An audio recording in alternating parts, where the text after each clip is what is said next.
Hello everyone, welcome to math class 4. Exercise first A, question number 12. Divide and check your answer. Student आपको divide करना है और उसके बाद में अपने आंसर को चेक करना है। ठीक है जी, अपने आंसर की जांच करनी है कि आपका आंसर सही है या गलत है। तो इस क्वेश्चन को करने से पहले स्टूडेंट हम कुछ जो इसके बेसिक रूल है उन्हें देख लेते हैं। ठीक है जी, देखिए जिस नंबर को हम डिवाइड करते हैं वह डिवाइडेंड कहलाता है। ओके स्टूडेंट, और जिस नंबर से आप डिवाइड करते हैं उसे डिवाइजर बोलते हैं। ठीक है जी, और जो आपका आंसर आता है उसे कोएफिशिएंट बोलते हैं, और जो आपका नीचे रिमाइंडर बचता है, ये जो बच जाता है माइनस करने के बाद में, वो रिमाइंडर कहलाता है। ओके स्टूडेंट,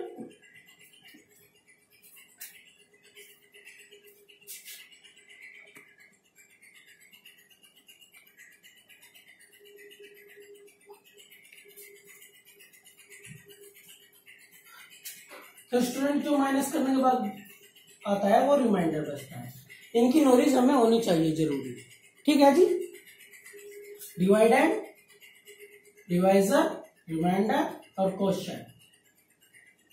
जो डिवाइडेंड होता है उसे हम स्टूडेंट भाज्य कहते हैं, भाज्य।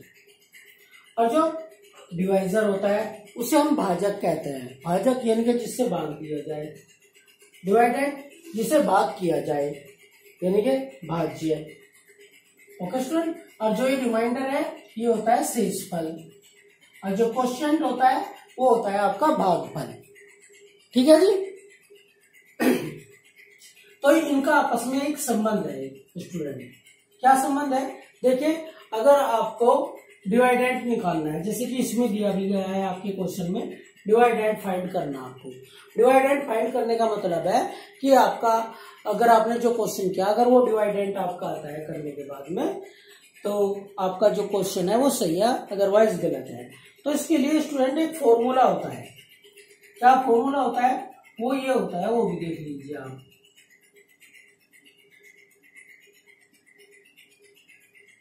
DIVIDENT, डिवाइडेंड इक्वल टू, अगर हमें डिवाइडेंट निकालना है स्टूडेंट तो हम क्या करेंगे? Divisor, DIVISOR, divisor multiply coefficient, QUOTIENT,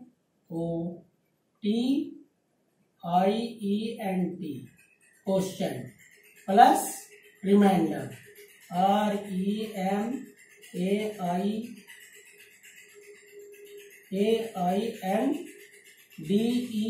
reminder. Okay student, अगर आपको डिवाइडेंट निकालना आता है, अगर यहाँ पे आपके डिवाइडेंट नहीं है तो आप डिवाइजर और कोएफिशिएंट प्लस रिमाइंडर करेंगे। अगर रिमाइंडर नहीं है आपके पास स्टूडेंट, 0 है, तो आपको फिर प्लस करने की आवश्यकता नहीं है। कुछ क्वेश्चन ऐसे होते हैं जिसमें रिमाइंडर नहीं होता। ठीक है, तो आपको ये डिवाइडेंट ही निकालना है। ठीक है जी, आप इन दोनों की मल्टीप्लाई कर देंगे, जो आंसर आएगा और जिससे आप डिवाइड कर रहे हैं, दोनों डिजिट की मल्टीप्लाई करेंगे, और जो आपके पास रिमाइंडर बचा हुआ है उसे आप प्लस कर देंगे, तो आपका क्या आ जाएगा जी? भाज्य आ जाएगा निकल के। ठीक है, यानी कि डिवाइडेंट निकल के आ जाएगा। अगर आपका डिवाइडेंट आता है तो आपका क्वेश्चन जो है वो राइट है। ओके स्टूडेंट, देख लीजिए कैसे। अब 38 है स्टूडेंट, आप इसे 2 से डिवाइड करेंगे, तो जो फर्स्ट डिजिट है 3, आप पहले इस पर टेबल अप्लाई करेंगे। ठीक है जी, क्योंकि जो ये 2 है, 2 से अधिक ही होना चाहिए, अगर वरना जो टेबल है वो अप्लाई नहीं होता अगर कम डिजिट है। अगर कम डिजिट है तो नेक्स्ट डिजिट ऐड करनी होती है। ओके स्टूडेंट, पर ऐसा नहीं है, यहाँ पे 3 है, ये 2 है, 2 जो 3 है वो 2 से अधिक है, तो 2 1 जा 2, 2 2 जा 4। स्टूडेंट देख लेते हैं, हमेशा तभी टेबल अप्लाई करते हैं जब उससे ज्यादा हो जाए जो हम चला रहे हैं। जैसे यहाँ 3 है, अब 3 से ज्यादा आ जाएगा तभी हम उससे कम चलाएंगे। हमेशा जो टेबल अप्लाई करेंगे उससे 1 कम करेंगे। 2 1 जा 2, 2 2 जा 4, 2 जा अधिक हो गए 4 हो गए 3 से, तो 1 जा चलाएंगे। हमेशा इस बात को याद रखेंगे, जहां अधिक होगा उससे कम चलाएंगे। अब इन्हें माइनस करेंगे। ठीक है जी, 3 में से 2 माइनस कर दिए, आगे 1। एक बात और ध्यान रखिए स्टूडेंट, जो भी हमारा डिवाइजर है, जो हमारा रिमाइंडर बचता है, वो हमेशा डिवाइजर से कम ही होना चाहिए। ठीक है, अगर यहाँ 2 बच जाता या 3 बच जाता, नहीं सॉरी, अगर हाँ यहाँ पे 2 हो जाता, ये भी 2 है, तो इक्वल भी नहीं होना चाहिए स्टूडेंट। अगर अधिक होगा 3 4, वो भी गलत है। तो इसका मतलब जो आपने टेबल अप्लाई किया वो कम किया, उसे और अधिक चलानी थी और अधिक टाइम से पढ़ना था 2 का टेबल। ओके, तो हमारा तो 1 बचा है। अब हमारे पास क्या है, 2 8 बच रहा है। तो स्टूडेंट ये ब्रिंग डाउन कर लेंगे। यहाँ पे हमेशा जो भी संख्या ब्रिंग डाउन करेंगे वो हमेशा रिमाइंडर के बराबर में ही करेंगे, बिल्कुल इक्वलेंट। ओके स्टूडेंट, यही करेंगे बिल्कुल। ठीक है, अब आप 2 का टेबल्स अप्लाई कीजिए। कितने टाइम्स पढ़ना पड़ेगा कि 18 आ जाए। 2 9 जा 18।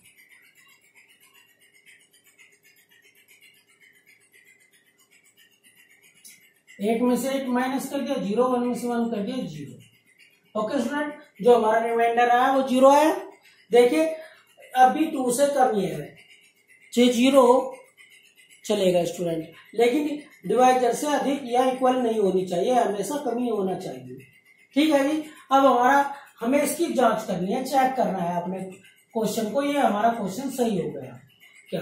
तो हम स्टूडेंट डिवाइडेंड का फॉर्मूला अप्लाई करेंगे। यहाँ पे क्या, डिवाइडेंड का फॉर्मूला अप्लाई करेंगे। डिवाइडेंड का फॉर्मूला क्या है जी हमारा, ये रहा जी, divisor multiply quotient plus remainder. तो स्टूडेंट डिवाइजर क्या है आपका 19, नहीं 2 है स्टूडेंट, डिवाइजर आपका 2 है। क्वेश्चन क्या है आपका 19, और जी रिमाइंडर क्या है आपका, रिमाइंडर है आपका 0। ओके स्टूडेंट, तो आप 19 की मल्टीप्लाई 2 से कर लीजिए। 2 9 जा 18, कैरी 1, 2 1 जा 2 और 1 3। अब 0 है, 0 प्लस कर दीजिए स्टूडेंट। 0 8 8 और 3 क्या आ गया जी 38 आ गया। देखो डिवाइडेड क्या आ गया हमारा 38। तो स्टूडेंट इन दोनों की मल्टीप्लाई करने के बाद जो रिमाइंडर है उसे प्लस करने के बाद अगर ये डिजिट आ जाए जिसे हम डिवाइड कर रहे हैं तो हमारा क्वेश्चन सही है, ठीक है। अगर नहीं आता तो आपने क्वेश्चन में कहीं गलती कर दी, आप दोबारा चेक करेंगे। ठीक है जी, तो ये आप फॉर्मूला याद कर लेंगे, लिख लेंगे। Divided is equal to divisor multiply question plus remainder. Okay, भाजक भाज्य भागफल शेषफल। ठीक है जी, अब क्वेश्चन नंबर बी। अब यहाँ 5 है तो हमें 6 ऐड करने की आवश्यकता नहीं है क्योंकि 5 अधिक है 3 से। तो 3 1 जा 3, 3 2 जा 6, 2 जा 6 जो होता है स्टूडेंट में 5 से अधिक होता है, इसलिए 2 जा नहीं चलाएंगे, पर देखेंगे जरूर जहां अधिक होगी उससे कम चलाएंगे। ठीक है, तो 3 का टेबल हम 1 बार अप्लाई करेंगे, 1 टाइम्स। 3 1 जा 3 माइनस 5 में से 3 माइनस कर दो जी, क्या बचेगा 2। अब 6 बच रहा, 6 को ब्रिंग डाउन करेंगे, कितना होगा जी 26। अब 3 का टेबल देखिए कितनी बार हो जाएगा स्टूडेंट। 3 1 जा 3, 3 2 जा 6, 3 3 जा 9, 3 4 जा 12, 3 5 जा 18, 3 6 जा 18, 3 7 जा 21, 3 8 जा 24, 3 9 जा 27। तो देखो स्टूडेंट 9 जा 27 इससे अधिक हो गए, 9 जा अधिक हो गए तो हम क्या चलाएंगे 8 जा चलाएंगे, 8 जा अप्लाई करेंगे। तो स्टूडेंट 8 यहां लिखेंगे और कितने होते हैं 3 8 जा कितने होते हैं 24। तो आप स्टूडेंट 24 यहाँ पे लिखेंगे। अब माइनस करेंगे, 6 में से 4 गए 2 और 2 में से 2 गए 0। ठीक है जी। अब हमारे पास कोई भी डिजिट नहीं है ब्रिंग डाउन करने के लिए, उतारने के लिए ऊपर से नीचे, तो ये 2 रिमाइंडर रह गया इस बार हमारा। ओके स्टूडेंट, अब हम देखेंगे, पहले डिवाइजर लिखेंगे, फिर मल्टीप्लाई में क्वाइटेंट लिखेंगे, फिर रिमाइंडर लिखेंगे। तो स्टूडेंट हमारा डिवाइजर क्या है 3, तो हम यहाँ 3 लिख लेते हैं। और फिर क्वाइटेंट हमारा क्या है जी 80, यहाँ पे 80 लिख लेते हैं। रिमाइंडर क्या है स्टूडेंट 2। ठीक है, अब क्या करेंगे, हम 18 और 3 की मल्टीप्लाई करेंगे, उसमें +2 कर देंगे, ये आंसर आना चाहिए हमारा 56। तो हमारा सवाल सही है जी। तो देखिए 3 8 जा 24 कैरी 2, 3 1 जा 3 या 2 5 है जी। अब क्या करना, हमें +2 भी करना, 4 और 2 6 5। देखो स्टूडेंट डिवाइडेंट आ गया ना, तो ये आप इसे यहां लिख सकते हैं 56। तो ये क्वेश्चन भी हमारा सही है ना। अब नेक्स्ट देखते हैं सी वाला। तो स्टूडेंट देखिए यहाँ पे 6 है, 6 8 से कम है ना कम, तो 8 का जो टेबल है वो 6 पे अप्लाई नहीं हो सकता क्योंकि ये इससे कम है। तो हम इसमें 7 और ऐड करेंगे, तो 7 ऐड करके क्या होगा स्टूडेंट 67 हो गया है ना, 8 से अधिक हो गया। अब हम इस पे 8 का टेबल अप्लाई करेंगे। ठीक है जी, 8 8 जा 64, 9 जा 72 अधिक हो जाएंगे, पता होना चाहिए कहां अधिक हुआ, तो स्टूडेंट उससे एक कम चलानी चाहिए हमेशा। तो 8 जा 64, तो 7 में से आपने 3 माइनस कर दिया स्टूडेंट, तो क्या बचा आपके पास 3, और 6 में से 6 माइनस किया तो 0 बच गई। तो स्टूडेंट ये क्वेश्चन होगा क्योंकि अब हमारे पास कोई डिजिट नहीं है ब्रिंग डाउन करने के लिए, तो क्या करेंगे, अब अपना फॉर्मूला अप्लाई करेंगे। तो स्टूडेंट 8 मल्टीप्लाई 8, 8 8 जा 64, और रिमाइंडर 3 थे +3 तो 67। देखिए डिवाइडेंट आपका आ गया, तो 8 multiply 8 +3 equal to 67। Okay student, ऐसे जो आपके सभी क्वेश्चन होंगे। अब डी वाला है जी। देखिए स्टूडेंट यहाँ पे 7 है ना, 7 12 से कम है। अब यहाँ पे 5 है, तो हम 5 को ऐड कर लेंगे, इसमें पेयर बना लेंगे 7, तो कितने हो जाएंगे 75 हो गए।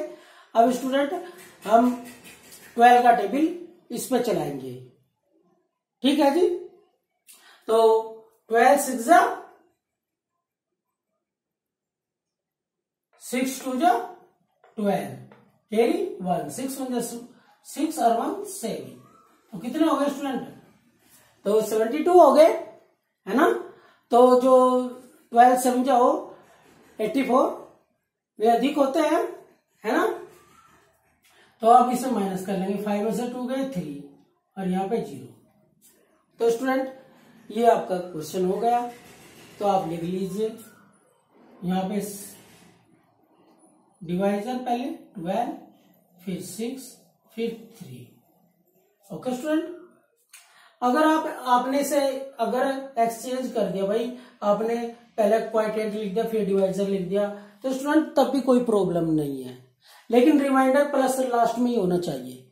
ठीक है, तो जी देखिए 12 मल्टीप्लाई 6, 6 2 जा 12 कैरी 1, 6 1 जा 6 और 1 7, और 3 है 3 आप इनमें प्लस कर दीजिए, 3 2 5 और जी 7। तो स्टूडेंट देखिए डिवाइडेंट आ गया आपका 75। तो ये भी आपका क्वेश्चन सही है।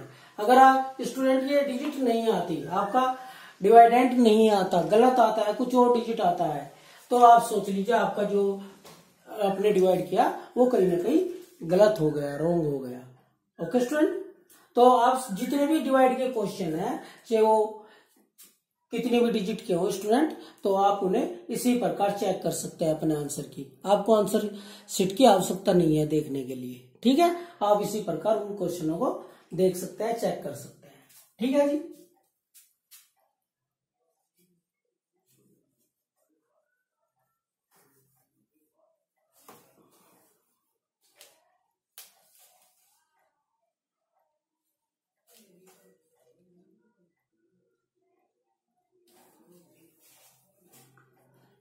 अब स्टूडेंट क्वेश्चन नंबर 13 में डिवाइड के क्वेश्चन है जी। अब देखिए आपको 2 से डिवाइड करना है, किस डिजिट को करना है, 168 को। तो स्टूडेंट जो फर्स्ट डिजिट है हमारे पास वो 1 है और 1 2 से कम है और टेबल अप्लाई करने के लिए अधिक होनी चाहिए। तो हम इसके पास में 6 ऐड कर लेंगे, 6 1 और 6 का पेयर बना लेंगे। तो कितने हो गए स्टूडेंट, 16 2 से अधिक हो गए अब, है ना।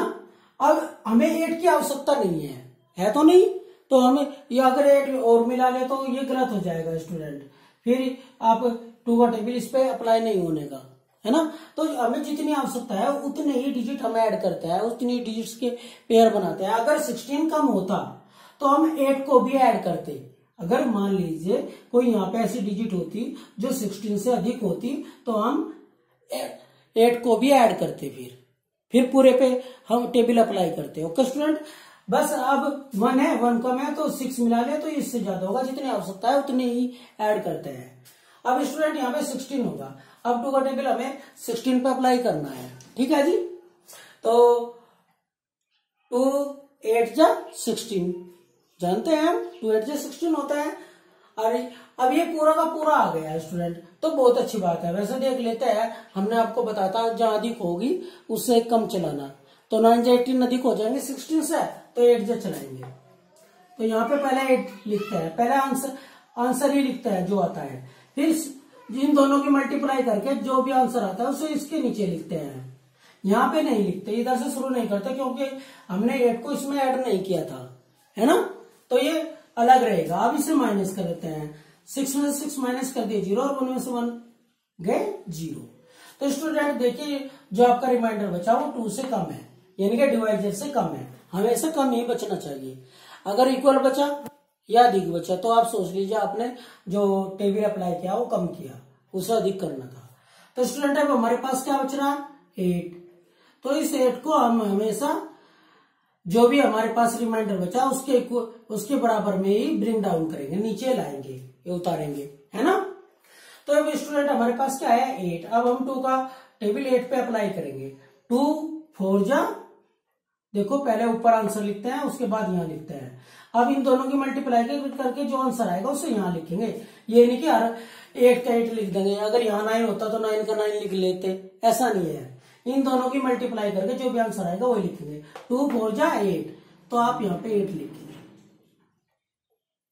ओके स्टूडेंट, अब 0, ठीक है जी। अब ये हमारा क्वेश्चन हो गया। तो स्टूडेंट अभी हमने पहले वाले क्वेश्चन में क्या कहता है, इसका ये सीखा था कि हमारा सवाल सही है या गलत है। तो स्टूडेंट अगर हमें ये जांचना है कि ये हमारा क्वेश्चन सही है या गलत है, तो हमें इसका पहले वाला फॉर्मूला लगाना पड़ेगा। क्या था जी हमारा formula, divisor multiply coefficient plus remainder. तो 84 मल्टीप्लाई 2 4 जा 8 और 2 8 जा 16 और जी प्लस 0 को चाहे प्लस भी ना करें तो स्टूडेंट तब भी यही आंसर आएगा। तो आया ना हमारा डिवाइडेंट वही, ये आ गया। तो स्टूडेंट हमारा ये जो क्वेश्चन है ये सही है। सभी क्वेश्चनों की जांच आप इस प्रकार कर सकते हैं, ठीक है जी। ऐसा करने से 2 फायदे होंगे स्टूडेंट आपको। एक तो आपका कॉन्फिडेंस बढ़ेगा जब आप करेंगे, आपसे मल्टीप्लाई और प्लस के क्वेश्चन भी रिवाइज होंगे आपके, ठीक है जी। अब नेक्स्ट देख लीजिए, अब ये 2 है ये 4 है स्टूडेंट, 4 अधिक है 2 कम है, तो हम 4 को और ऐड कर लेंगे। कितने हो गए 24। तो स्टूडेंट ये अधिक हो गए 4 से, अब तो हमें 6 को ऐड करने की आवश्यकता नहीं है ना 3 को, ठीक है। तो अब हम 4 का टेबल अप्लाई करेंगे 24 पे, 4 6 जा 24। ओके, अब माइनस करेंगे, 4 में से 4 गए 0 और 2 में से 2 गए 0। तो स्टूडेंट हमेशा रिमाइंडर कम ही बचना चाहिए और कम है।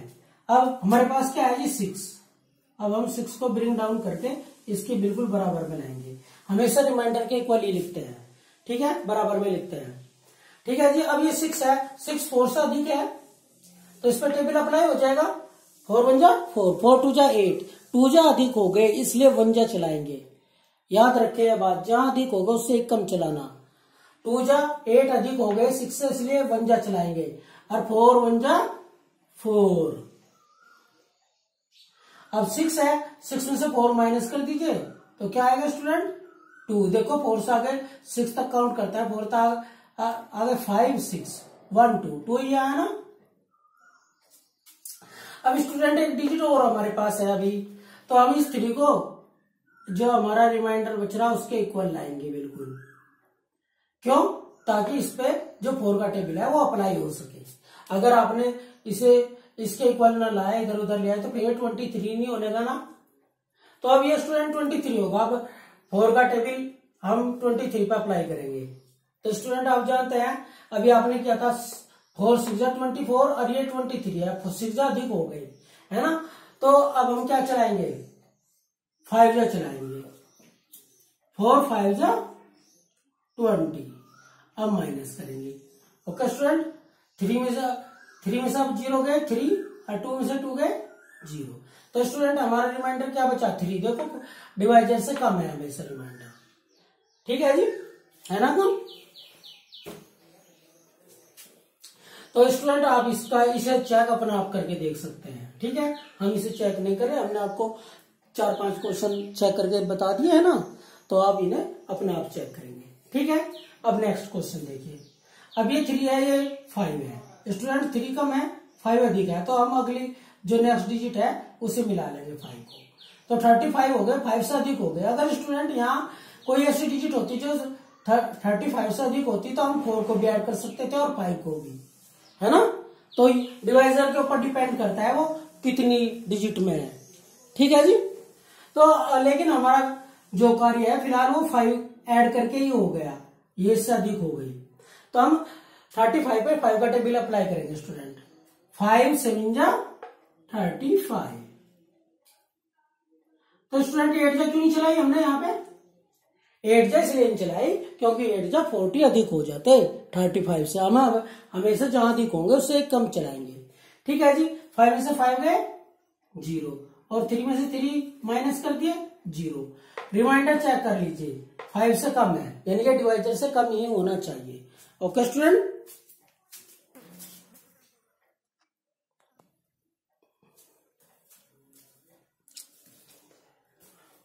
तो जी अब हमारे पास क्या बच रहा है 4 और 5। तो हम पहले 4 को ब्रिंग डाउन करेंगे। कहां पे करेंगे, जो हमारी रिमाइंडर है उसके। तो स्टूडेंट देखिए पहले इससे कम है, अब हमने 4 को यहाँ पे ब्रिंग डाउन कर लिया, तो जो 4 है वो 5 से कम है। स्टूडेंट जैसा कि हमने यहाँ पे 6 को ब्रिंग डाउन किया था, 6 4 से अधिक था तो टेबल अप्लाई हो रहा था। लेकिन इस बार क्या हुआ, इस बार 5 से 4 कम है, तो इस पर कम पे टेबल अप्लाई नहीं होता।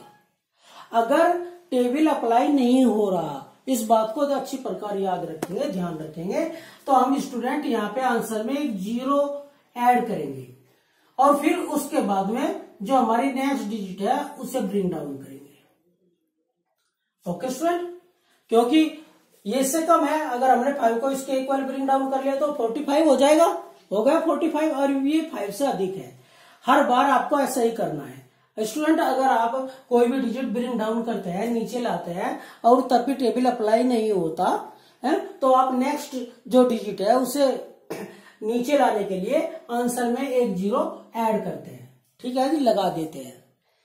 ओके, अब ये स्टूडेंट 45 होगा। अब 5 9 जा 45।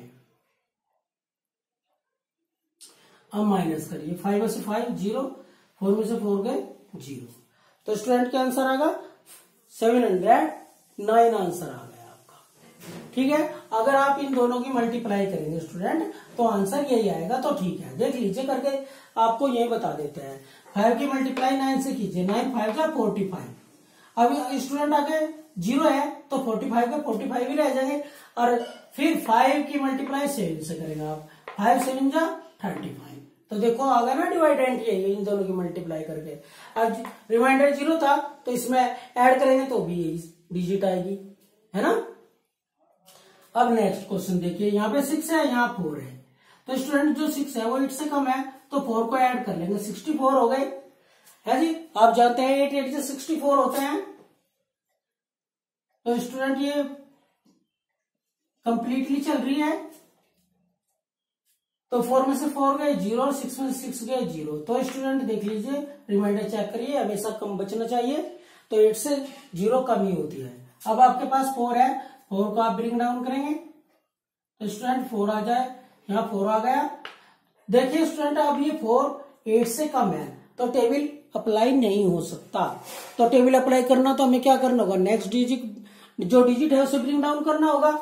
तो इससे पहले हम स्टूडेंट आंसर में एक 0 ऐड करेंगे, ठीक है। अगर 2 डिजिट हमें एक साथ ब्रिंग डाउन करनी होती है स्टूडेंट, तो एक 0 लगा के करते हैं। अरे स्टूडेंट किसी कारण हमने 2 को ब्रिंग डाउन यहाँ पे कर लिया, और ये दूसरी डिजिट ब्रिंग डाउन करने के बाद भी यहाँ ऐसी डिजिट होती जो इससे अधिक होती, तो स्टूडेंट यहाँ फिर एक 0 और लगा के, तो अगर हमारे पास एक 0 अगर कोई डिजिट होती तो वो ब्रिंग डाउन करते, ठीक है। तो जी अब क्या होगा जी, 42 हो गया स्टूडेंट, और 8 5 जा 40, 6 जा 48 तो चलाने के नहीं, अधिक हो जाएंगे।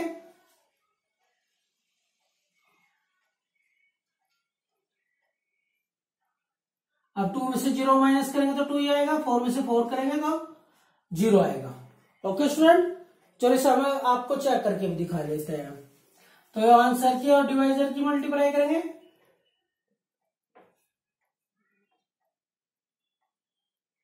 कितने हो गए स्टूडेंट, 8 5 जा 40, 8 8 जा 64 और प्लस 2, 2 के 2 4 4 6। देखो डिवाइडेंट आ गया ना, यही तो हमारा ये क्वेश्चन सही है। ओके स्टूडेंट, इस प्रकार अपने सभी क्वेश्चनों की जांच आप कर सकते हैं। और क्वेश्चन नंबर 13 के साथ ही जो आपकी एक्सरसाइज फर्स्ट ही थी और स्टूडेंट ये भी कंप्लीट हो गई है ना। तो आप इन्हें अपनी रफ कॉपी में रिवाइज करके देखेंगे, ठीक है जी। और डिवाइड के लिए तो स्टूडेंट आपको टेबल याद होने चाहिए सभी बच्चों के, कम से कम पहले 25 तक टेबल याद कर लीजिए। अगर आप अधिक भी कर सके तो और अच्छी बात है।